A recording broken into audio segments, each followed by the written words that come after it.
Good morning! Good morning, everyone. Today is January 8th. Yeah, Wednesday. We will be cooking biscuits and gravy.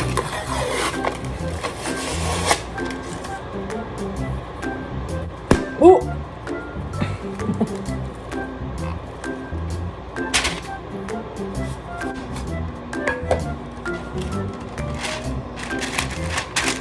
Assistant. My assistant.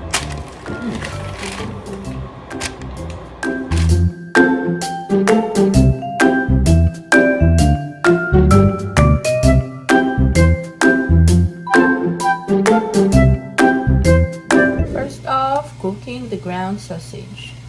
Here. Connect.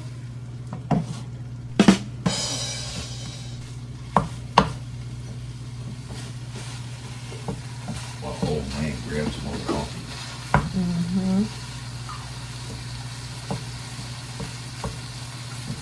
Naluto ko na to dati. I already cooked this one last time. Yeah, It's good. it was pretty good.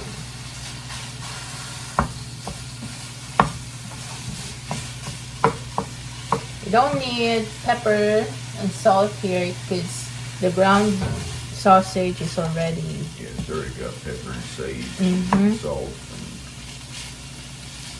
It's already marinated. a lot of people like to add a little extra salt and pepper, but Me, I want an extra salt sometimes. you know, No, not sometimes.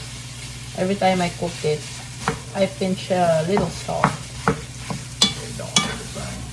A little extra sodium is good for you.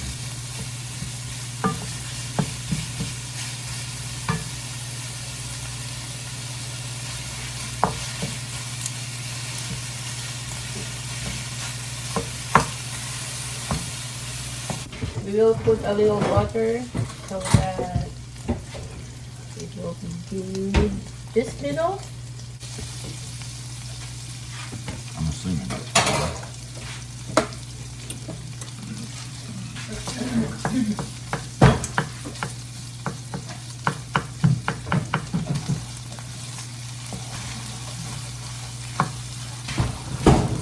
milk.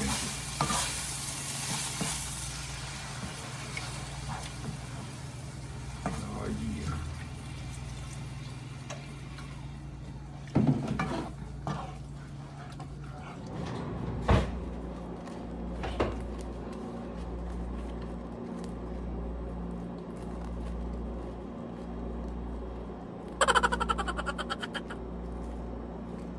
Yummy! Let's eat! So, yan na nga. Nag-snow na, guys. Ganyan yung snow. Smooth lang. Soft. You can't even hear the falling. Unlike nung nakaraan, sobrang frozen ice talaga siya. Oh, ito pala yung yung namatay na, ano ba to? Calamansi plant. Hinayaan na lang namin siya dyan. Tingnan natin kung mabubuhay siya this coming spring or summer. Tingnan natin. So, hindi namin siya tinapon. Nilagay lang namin siya dyan. Yeah, we're planning to do a renovation. Nasabi ko sa inyo yun last time, right? And also this thing, the outside part. From that end to this end and on the side, lalagyan namin siya ng patio para, you know, magamit siya. Kasi malaki naman yung front yard. And then this thing, parang gagawa kami ng ano dito. Parang garden or basta. So, ang plan lang namin, muna namin is pa-renovate yung house, inside and the outside patio, and also that thing, kasi merong side porch. So, gagawin namin siyang parang covered parking lot, ganun. At the back, we don't know yet kung ano yung plan, pero gumawa na ng parang design yung kapatid ko kasi architect siya. So, nagpagawa kami ng design on this thing para makita namin kung ano yung magiging kalabasan, and it's really nice. So, nag-i-snow pa rin unti-unti. But we are expecting na magkaroon ng snowstorm later until the weekend. And let's go inside dahil medyo malamig na. Look at the snowflakes. Snowflakes everywhere. I really thought na para talaga siyang kaskasielo. Yung crushed ice atin. Pero hindi. May snowflakes talaga. That's so cool. Look at this one. That one in the middle. Very tiny snowflake. And this one too. This. So cool. Pagpasensya nyo na ang aking inner child. Lumalabas na naman. We're on our way to get Zoe. Unfortunately, Zoe's not feeling well, so we decided to visit a vet today just to check on her. Well, hopefully it's just a normal sickness from a dog mom, because they're saying that it will be a calcium deficiency, but they did some test on her, so we'll see later on what's the findings. We're on the vet now.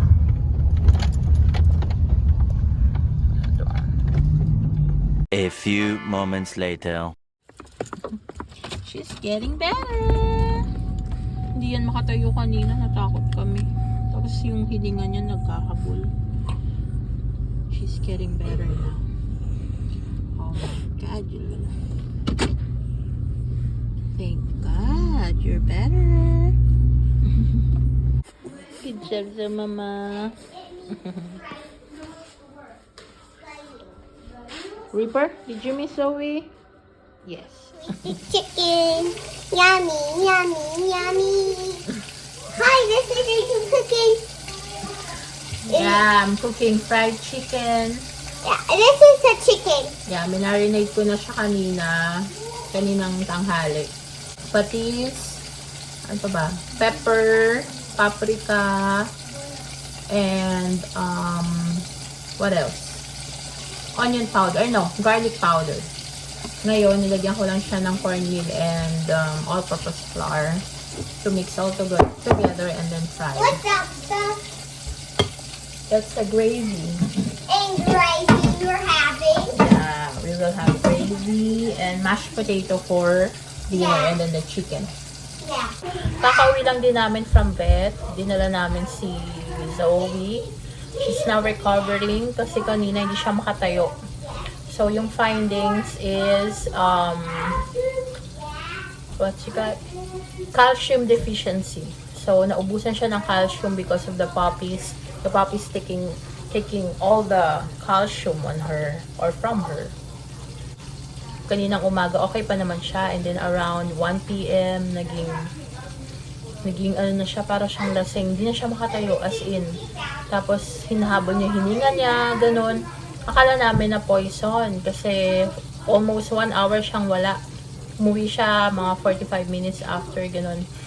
And then, after that, mga ilang minuto, naging ganun na siya. So, natakot kami. Sabi ko, dali na natin siya sa vet. Ayun. And then, the vet will be available at 3 p.m. It was 1 p.m. na nangyari yun. Sabi ko, around 1:30, ganun. Magtuto na ata yun. Sabi ko, bakit ganun parang nagiging malala? So, even it's not 3 p.m. yet, sabi ko, tara na, punta na tayo ng vet. Kailangan na natin siya dalhin. Ayun. So, glad it's not worse. I'm glad it's just a dog mom problem. It's a normal sickness for a mom dog. And I will be getting some milk and food for the puppies. Yun yung advice ng vet. And then so we will be taking calcium for how many days. And also, meron din calcium gel na iti-take siya later until tomorrow morning. That's it. Every 6 hours, sabi ng vet. Good morning! Yes, it's still morning. It's 11 a.m. Hindi ko na kayo na-update. Kasi, nag-chill lang kami kagabi, tapos natulog na rin. Pinaliguan ko na rin yung mga aso bago ako nag-ayos.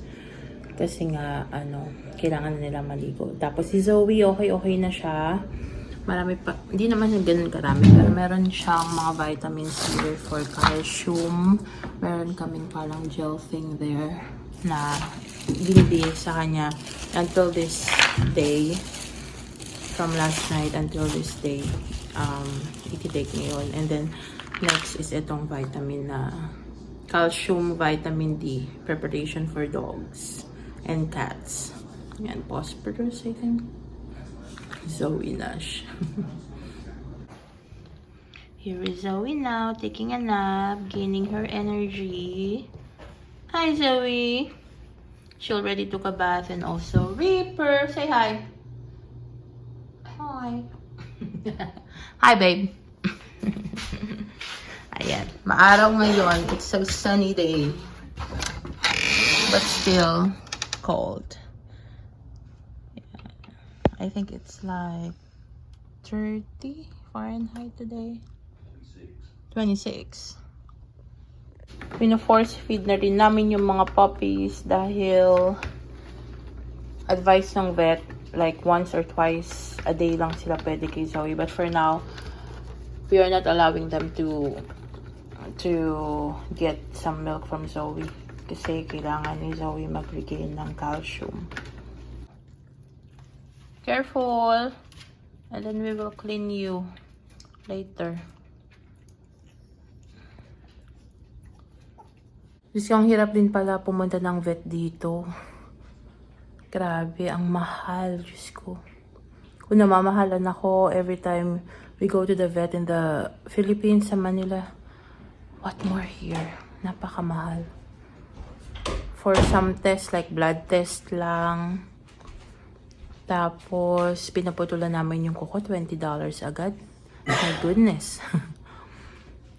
Nakaano rin kami. 300 kahapon. Grabe, ang mahal. Sobra. Blood test lang yon. Tapos, nagbigay lang sila ng some medicines and vitamins. Yun lang. And then, kami na bumili nung mga vitamins nila. Ay, hindi. Kasama na dun, right, babe? The vitamins and the medicine of Zoe, it's included for $300. Yeah, it's included on the $300 that we paid. But still, mahal. What more, no? Kapag sa hospital, Diyos ko, mahal magkasakit dito. Kaya, ingat-ingat tayo.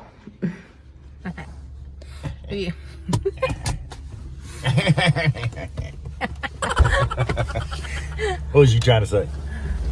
We are there. I'm lost.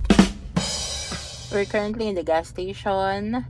We need to fuel up for the car. We're taking the car now kasi wala na siyang fuel. It might be dead anytime. I really want the chicken again. We're here in 5-star. 5-star.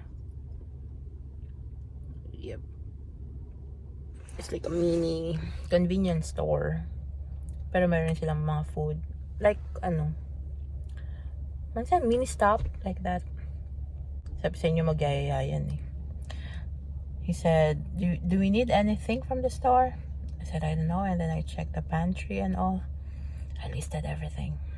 A few things lang naman.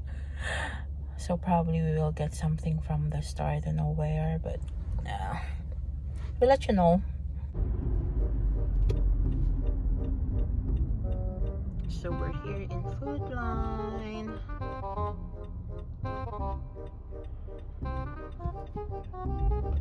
It's gonna take you 2 weeks to get by. Oh, it's Grandpa.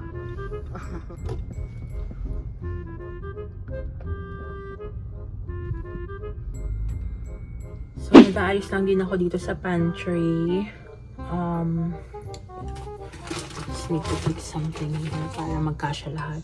Oh my god, I have a lot of lines here. Probably need to do beef steak. Let's see. Ayun, dapat pupunta kami ng Bowling Green ni Warren. kasi nasabi ko nga na gusto kong magtoge. Dahil doon lang nabibili sa Asian store. More of the Asian store kasi dito nasa Bowling Green, which is 20 minutes away from our house. So sabi ko wag na lang, next week na lang. Kasi napakabait talaga ng asawa ko.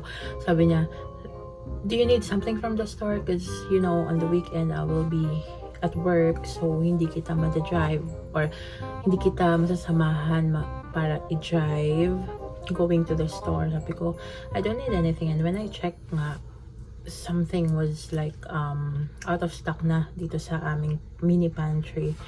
So we head there para kumuha lang ng konting grocery items. Kasi sabi niya next week naman probably we will go to Walmart to check and get something else. So konti lang din yung nabili namin today. Naka $120 kami for the grocery. So now, magluluto na tayo ng ating dinner. I will be preparing beef mechado in my own recipe. So I got the aromatics here. I have garlic, onion, the bay leaf, tomatoes, and bell pepper. And then we have carrots and potatoes, the tomato paste, the beef na minarinade ko sa kalamansi, toyo, at paminta. And then I have pickle relish or sweet relish here. And cheese. Ayan. So parang ano siya, caldereta na mechado. Pero for me mechado kasi wala akong, I really want to cook caldereta but I don't have liver spread. Yun. So I just put a little oil in the pan. And then we are going to sear yung beef.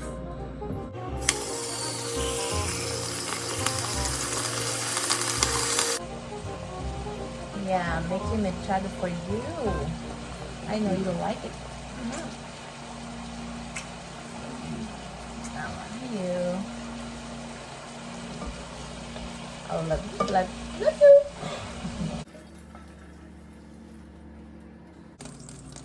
Just a little bit.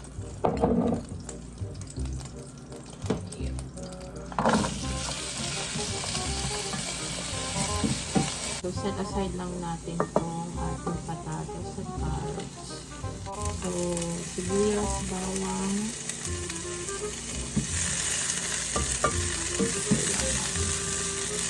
Next, tomatoes.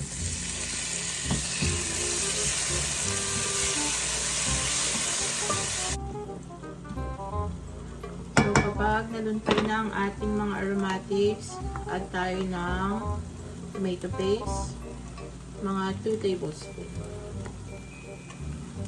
Yan. Tansyahin nyo na lang din dahil baka umasim ang ating mechado. Kasi may ilagay na tayong lime kanina. So, gisayin lang natin para maluto yung tomato paste.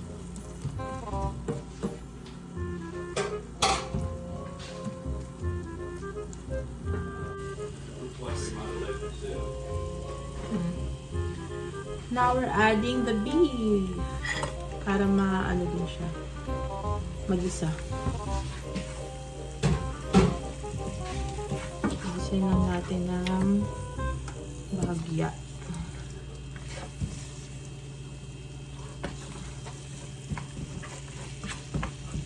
Para kumapit ang lasa. Now we're adding the sauce kung saan tayo nag-marinate.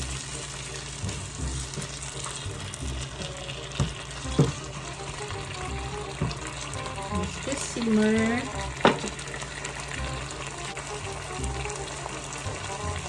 And add tayo ng 1 cup of water.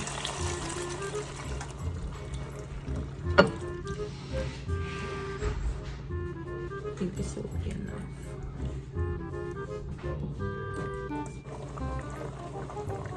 So, kumukulo na siya. Add na natin laurel. I got 2 small laurel. And a little of bell pepper para lumasa. Kasi gusto ni Warren crunchy to. So, itatoppings ko ito mamaya. So, that's it. Hinaan lang natin. Palalambutin lang natin yung baka for 1 hour. Don't forget takpan. After an hour. Ang ganda niya na. Oh, diba? Nagmantika na siya. So, like 30 minutes pala yun ko na binidyohan. Nag-add lang ako ng 1 teaspoon sugar and chilies. Para medyo may kick. Now we are putting 1 teaspoon of relish. And then cheese.